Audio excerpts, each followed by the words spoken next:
Hello दोस्तों, आज हम आपको बताने वाले हैं मधुमक्खियाँ कितने प्रकार की होती हैं। तो चलिए शुरू करते हैं। मधुमक्खियाँ होती हैं एक कॉलोनी में, मतलब एक पेड़ पे या दीवारों में, घर की पुरानी दीवारों में आपने देखा होगी मधुमक्खियाँ वहाँ पर छत्ते बनाकर रहती हैं। तो जो पेड़ों पे मधुमक्खियाँ या दीवारों में जो छत्ते बनाकर रहती हैं, उस छत्ते में सभी मधुमक्खियाँ एक ही प्रकार की नहीं होती। उस छत्ते में भी 3 प्रकार की मधुमक्खियाँ होती हैं। पहला रानी मधुमक्खी, दूसरा पहला रानी मधुमक्खी, दूसरा नर मधुमक्खी, तीसरा वर्कर मधुमक्खी। जो रानी मधुमक्खी होती है वह सबसे बड़ी होती है, जो कि अंडे देने का काम करती है। या यह जब अंडे देती है तो ये बहुत ही छोटे होते हैं। धीरे धीरे यह विकसित होते हैं और लार्वे में बदल कर मधुमक्खी बनते हैं। तो जब ये मधुमक्खी बन जाते हैं तो ये वर्कर रहते हैं, या नर मधुमक्खी, जिसे हम ड्रोन मधुमक्खी भी कहते हैं। यह रानी जब जब यह रानी नहीं रहती किसी कॉलोनी में या पेड़ के छत्ते में, कॉलोनी में, तो यह जो जिस कॉलोनी में नहीं रहती उस कॉलोनी की मधुमक्खियाँ वर्कर्स एक नया सेल बनाना शुरू कर देते हैं। यह जो सेल बनाते हैं, ये जिस छत्ते में, जिस कॉलोनी में यह मधुमक्खियाँ नहीं रहती हैं उसको हम लेस कॉलोनी कहते हैं। जब ये मधुमक्खियाँ इस नई रानी को बनाने के लिए कार्यक्रम शुरू कर रही है तो यह एक अलग प्रकार की जेली का यूज करती है, जिसे हम कहते हैं रॉयल जेली। यह रॉयल जेली बहुत ही काम की चीज़ है और बहुत ही खाने योग्य और महत्वपूर्ण है। इसमें कई विटामिन होते हैं जिसे हम इकट्ठा कर कर फ्रीज में भी रख सकते हैं। फ्रीज में रखने से यह सुरक्षित रहेगा और कीटाणुओं बैक्टीरियो से बचा रहेगा। तो चलिए आगे बात करते हैं।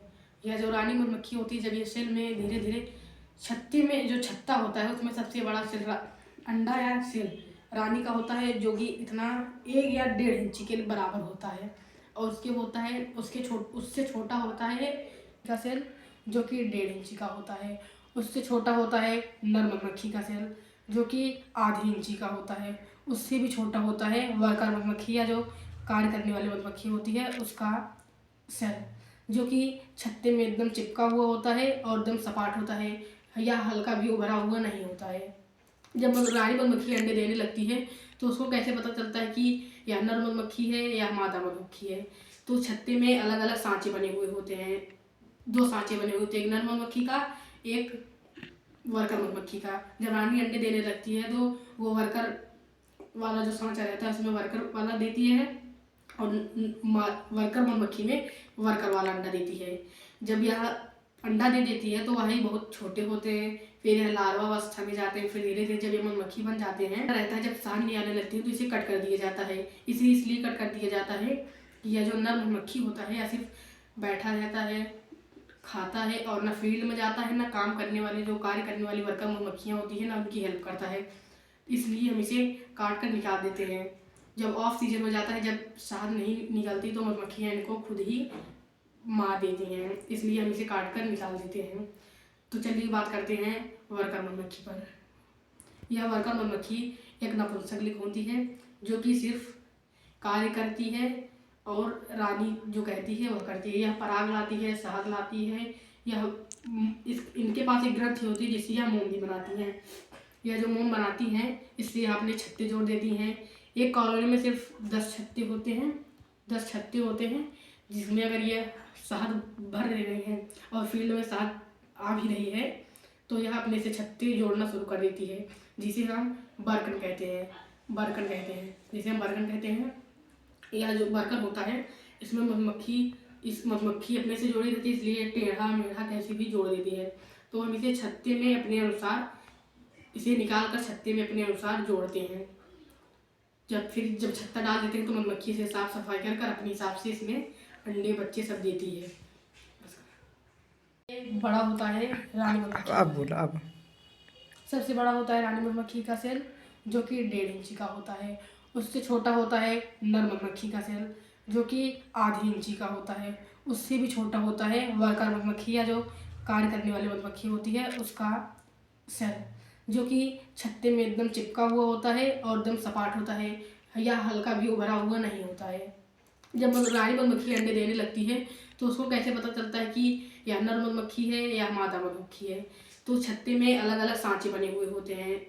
दो सांचे बने होते हैं, एक नर मधुमक्खी का, एक वर्कर मधुमक्खी का। जब रानी अंडे देने लगती है तो वो वर्कर वाला जो सांचा रहता है उसमें वर्कर वाला देती है, और वर्कर मधुमक्खी में वर्कर वाला अंडा देती है। जब यह अंडा दे देती है तो वही बहुत छोटे होते हैं, फिर यह लार्वा अवस्था में जाते हैं, फिर धीरे धीरे जब ये मधुमक्खी बन जाते हैं तो जो नर रहता है वह सिर्फ, जब यह नर रहता है जब सांड नहीं आने लगती है तो इसे कट कर दिया जाता है। इसलिए कट कर दिया जाता है कि यह जो नर मधुमक्खी होता है यह सिर्फ बैठा रहता है, खाता है, और ना फील्ड में जाता है, ना काम करने वाले जो कार्य करने वाली वर्कर मधुमक्खियाँ होती हैं ना उनकी हेल्प करता है। इसलिए हम इसे काट कर निकाल देते हैं। जब ऑफ सीजन हो जाता है, जब शहद नहीं निकलती तो मधुमक्खियाँ इनको खुद ही मार देती हैं, इसलिए हम इसे काट कर निकाल देते हैं। तो चलिए बात करते हैं वर्कर मधुमक्खी पर। यह वर्कर मधुमक्खी एक नपुंसकलिंग होती है जो कि सिर्फ कार्य करती है और रानी जो कहती है वह करती है। यह पराग लाती है, शहद लाती है, यह इनके पास एक ग्रंथि होती है जिससे यह मोम भी बनाती हैं। यह जो मोम बनाती हैं इससे यह अपने छत्ते जोड़ देती हैं। एक कॉलोनी में सिर्फ 10 छत्ते होते हैं, 10 छत्ते होते हैं, जिसमें अगर ये शहद भर रही हैं और फील्ड में शहद आ भी रही है तो यह अपने से छत्ते जोड़ना शुरू कर देती है, जिसे हम बर्कन कहते हैं। बर्कन कहते हैं, जिसे हम बर्कन कहते हैं। यह जो बर्कन होता है इसमें मधुमक्खी अपने से जोड़ी रहती है, इसलिए टेढ़ा मेढ़ा कैसे भी जोड़ देती है। तो हम इसे छत्ते में अपने अनुसार, इसे निकाल कर छत्ते में अपने अनुसार जोड़ते हैं। जब छत्ता डाल देते हैं तो मधुमक्खी से साफ सफाई कर अपने हिसाब से इसमें अंडे बच्चे सब देती है।